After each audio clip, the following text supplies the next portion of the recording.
Welcome back. Or if you're new to my channel, this is Automotive Anonymous, and I do car reviews. I do a few a week to help you guys decide what you might be interested in, and if not, to show you some cool stuff or things that I might think are cool.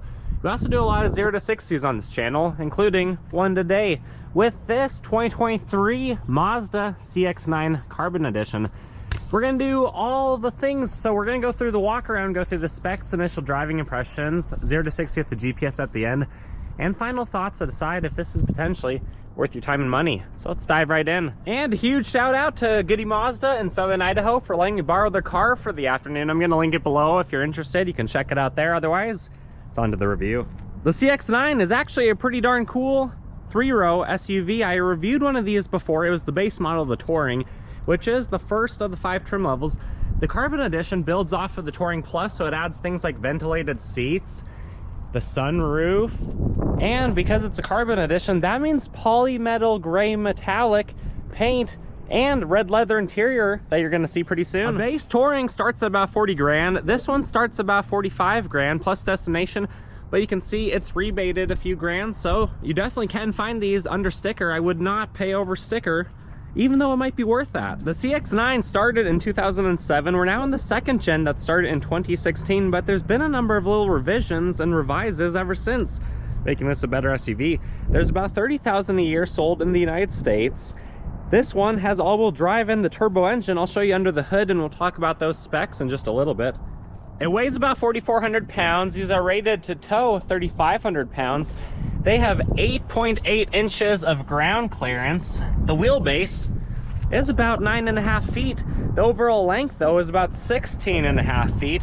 It's roughly 5.6 feet tall and about 6.5 feet wide, so it's actually fairly wide. It has a good stance on the road, and it's very stable, as you'll see in our driving impressions in just a little bit. The gas tank's located on the driver's side. It's a 19.5 gallon tank, so if you're going 20 city or up to 26 highway, your road trips are gonna be for about 500 miles if you're not gonna stop between fill-ups. And these have a very mature looking front end. It almost looks like it's glancing on ahead with a stern look on its face.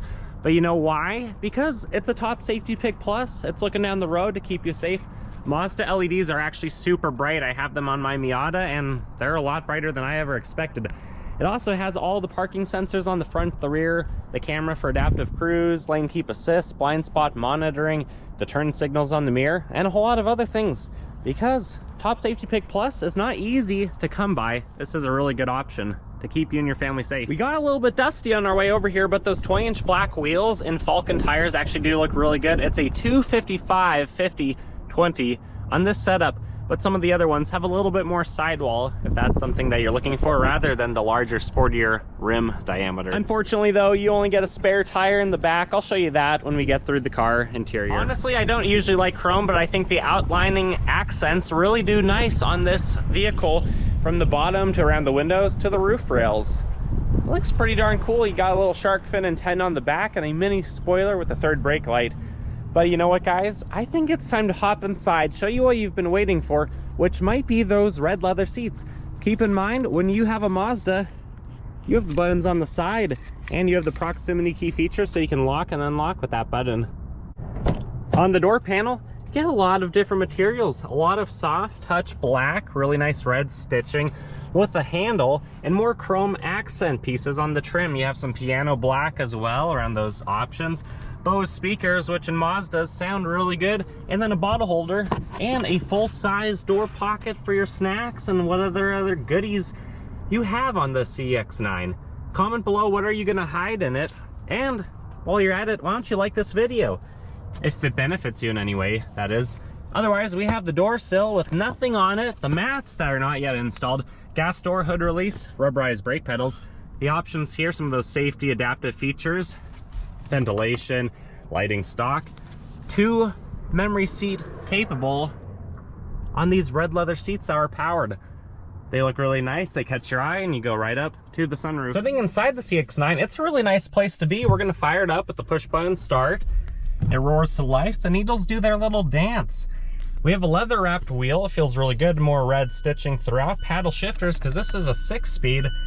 with a pretty good stall torque converter. Actually feels really good on the road. You can see more Bose speakers throughout. you get the infamous Mazda screen, but we're gonna first go through info right here and see what it shows us on the display. Remember, it's been idling a lot, so MPG is not accurate. But those gauges are pretty timeless, they look good, and they show you what you need to see. The horn sounds decent. You have audio and voice controls on the left. You do have Android Auto and Apple CarPlay, which works really good on these systems, and then the audio controls, the voice controls, I think work really well, at least in my experience, on the Miata. Otherwise, you have all your adaptive cruise settings right there. The screen is controlled by the scrolly dial right there, which some of you guys love, some of you guys don't love. It's easy to use. Let's see, is this one a touchscreen at rest? No, it is not. Some of them are, some of them are not. Honestly though, it's out of your line of sight. It's not a system that's going to go out of date or out of style. It's more timeless, which I think is what Mazda's going for, as well as decreasing distractions. Otherwise, ventilation hazards. You have the heated steering wheel, heated seats, and ventilated seats that come on this model from that Touring Plus trim below. Otherwise, physical buttons throughout. A little bit of rubberized declining storage right there for your phone or whatever other goodies you have. You could drop it down to manual mode. You could bump up and down there if you don't want to play with the paddle shifters behind the wheel. The backup camera works pretty good, but those projection or trajectory lines do not move with it. You also have sport mode up and nothing down. Sometimes Mazdas have off-road mode, but this one does not. Otherwise, we have the parking brake, electronically controlled auto vehicle hold, home, music, navigation if you have the card, I'll show you in a second, the back button and whatever you want to hit up with start, and then the audio controls, and if you hold it down, the screen turns off. Up top, we have the auto dimming mirror with the 3 setup for your garage door. We have lighting up top, sunglasses, and then the controls for that average sized sunroof. This is pretty similarly sized to like a sedan or something like that. And then we have chrome lining the cup holders, and then the dual French door style center console with 2 USBs, and that's where you could get the navigation card if you want to have it. Otherwise, it's kind of like a felt lining at the bottom, and I expect it to be a little bit bigger on this size of vehicle, but maybe it makes up for it with how big that storage space is down here. All right, let's turn it off, hop in the back, and see how we do sitting behind herself in the CX-9. The back seat might be where it's at on this vehicle because you have a lot of good options. You have an extra sunshade right there. You still have the black materials with the red stitching, the handle, miniature size chrome around your one control, outline Bose speakers, and again, big bottle holder in the middle with some snacks on both sides. Nothing really on the door sill, maybe a little bit of grip if you had to step right here to get up to the rails that you have. And there's a few ways to get in the back seat. One, you could drop it, slide it forward, and hop in the back. The other way is to go through the center. So we'll do that way in just a minute. Otherwise, this handle just drops the seat as well if you needed it to lay flat. But sitting behind herself at 5'11", where I had the driver's seat conveniently placed for myself, I have probably like 4 inches of room in front of me. I have a double mat pocket, so I got to be a backseat driver when I'm sitting back here, and it's a really nice place to be. Heated seats, ventilation, USBs down here, cup holders. I have basically everything I want. I'm going to fold the armrest up out of the way, show you the back seat, and then we'll see how I can hop back there. I do want to mention I'm going to slide the seat forward, but then this is almost in your way, so you need to have the hip flexion to be able to step up and over it to get into the back. If you do choose to go this way, it's probably going to be a bit easier for children. Back here you have cup holders, you have a USB, you have tie downs for when the third row is folded down, and you can see speakers throughout, basically symmetrical on both sides. But now that we've sat behind ourselves yet once again, I have like maybe an inch of room if I really scoot my bum back so that my hair rubs against the ceiling. I have probably about 2 inches. Armrest is pretty comfortable. The roof does slope down just a little bit. You do have lighting though throughout. It's still a nice view. I just wouldn't want to be back here for like a whole road trip, but I could be back here to go from one town to another. Drop the seat and let's escape because I'm getting claustrophobic.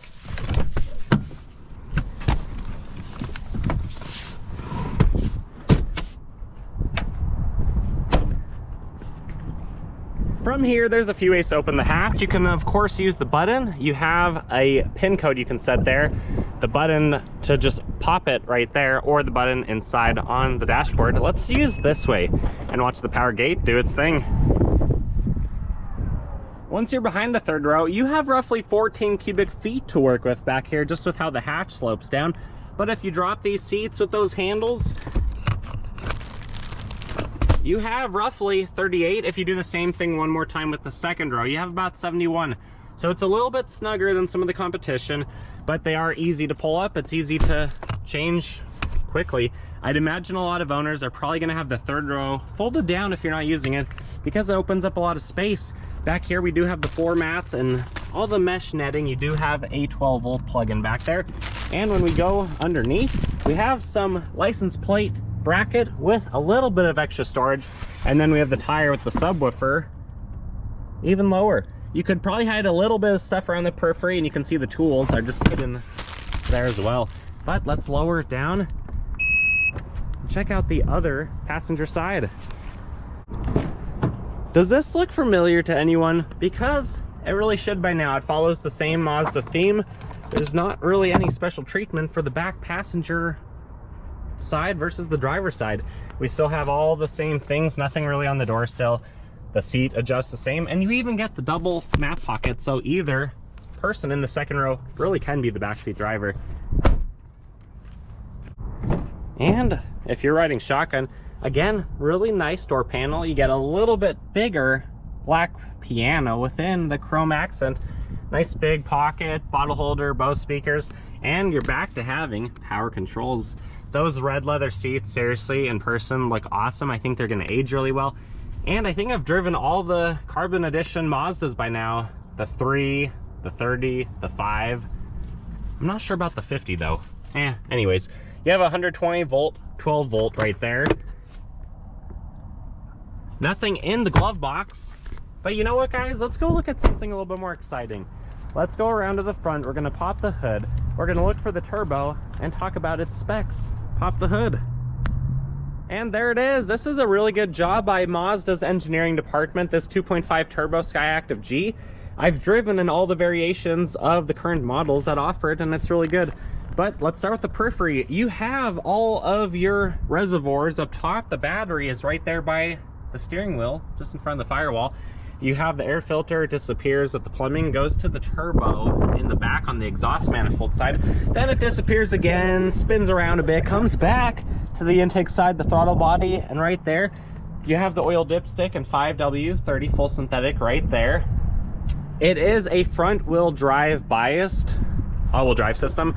A lot of people though do say it works great, it got somewhere they need to go.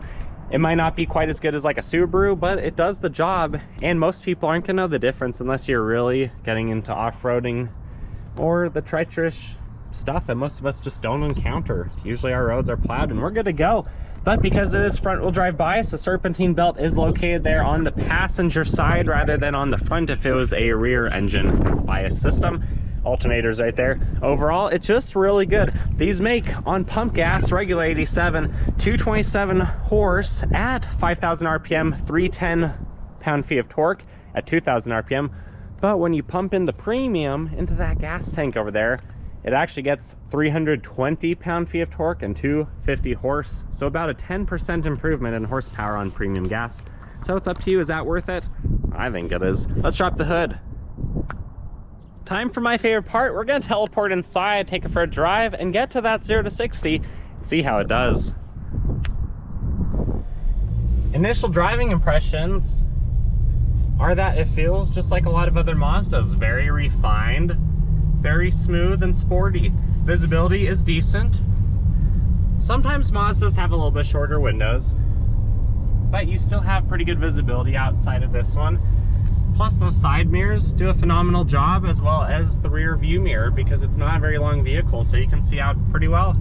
The steering wheel feels great, and it's very human-centric. The armrest is exactly where I need it to be. I still don't know why they did French doors. They're not uncomfortable, they're just fine. It's just the styling. I'm kind of curious why is that what they chose? Anyways, the heated steering wheel feature feels good. The ventilated seats are okay. I don't think they're the best.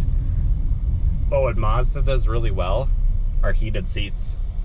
I think they do some of the best in the business for this economy class. That's loaded with tech, safety features, and luxuries. This almost could compete against higher end manufacturers. But I'm glad that they keep it at the price point that it is, because it is just so good. I do really like that screen, the 10-inch screen that's out of sight. It's easy to control. Everything else is really just where I need it to be. The scrolly dial, if I want to go into sport mode, reach for your phone or whatever snacks you have hidden down there. And having physical buttons in a world that's losing those for giant touchscreens, it's like, come on, let's bring those back. Something I do wish this had, instead of just the sunglass holder, is the camera. But honestly guys, at a 9.5-foot wheelbase, 4,400 pounds, it's very planted on the road. It feels really good, very stable. The power delivery is fantastic. You'll see soon what it does 0 to 60, and it's actually kind of surprising. It's pretty good for this category. And those red leather seats, even on an overcast day like today, when they're not going to catch the light as well, they still look so good. It's basically as red as those stop signs we have up ahead. And the brake pedal is smooth. There's just a tiny bit of dead space, and then it's progressive. It doesn't have any catching points. Feels really good, honestly. Wind and road noise, not bad at all. The Bose speakers, if you can swing it on a Mazda, I do think are a really good option. They just sound great. You don't have to have them up too loud to hear the depth and the clarity of the system, especially where you have the subwoofer in the back. It's just cool to play around with the settings. I really like the Bose speakers in my own 23 Miata. But overall guys, I think you can't go wrong with something like this. I think you need to drive one for yourself if you're considering it. Don't just take my word for it. We're all gonna have a different opinion. The bolstering is decent. It's not aggressive, so you can slide around a little bit if you're taking it at a corner faster than you should be. For being sporty looking seats, you know, they're not uncomfortable. They are very comfortable, very well bolstered. Again, the heated feature is great, and all of the power adjustments, woo, are just fantastic. You can get a little bit of front wheel spin when you load up the torque converter or you go around a corner.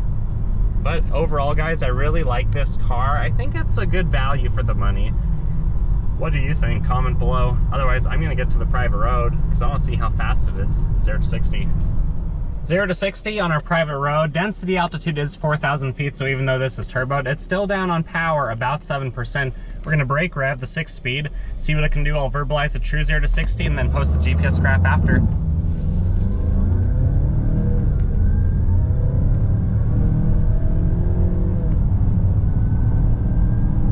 Not bad. True 0 to 60 came in at 7.87 seconds, which is really pretty good for this class of vehicle at our altitude where that turbo doesn't bother it as much. Here's the GPS graph. I'm assuming the bottom left corner will show about 0.3 of a second faster for how this would have been rated on that same run. Let's get to our final thoughts. Final thoughts of this CX-9. Is it an aging platform? Maybe. Does it feel like that? Absolutely not, especially when new generations typically build off of the architecture of the current generation. It does seem really good. It's very refined, and Mazda's done a great job working out the kinks over the last 7 years since this second gen came out, and I think it's really good. If for no reason else, it has red leather, and for 45 grand, whether brands or manufacturers offer red leather. Plus, top safety pick plus, you saw the power delivery of the turbo. It's really good. It holds its own on the road. It's very aggressive and mature in its front end design. It's probably a handsome car, as many would say. 20-inch black wheels, you know, just tint the front windows a little bit, and it does look really sleek. In an overcast day like today, this Polymetal gray metallic looks fantastic. LED taillights also look kind of aggressive. It almost looks like a frowny face back here though, with the eyes, the nose, and the frown. But that's okay. Would you guys buy one? Are you considering it? I really want to know in the comments, so let me know. Otherwise, if you enjoyed my video, if you enjoyed my style, I have a lot of other stuff, and I do a couple videos a week. So please consider liking this video and subscribing if you want to support the channel and watch more cool stuff. Otherwise, if you guys are interested in this car or one of the others at the Goode Mazda, check them out. They're good people to work with. That's why I collaborate with them. Anyways, guys, I hope you have a fantastic rest of your day, and I'll see you on the next one. Take care.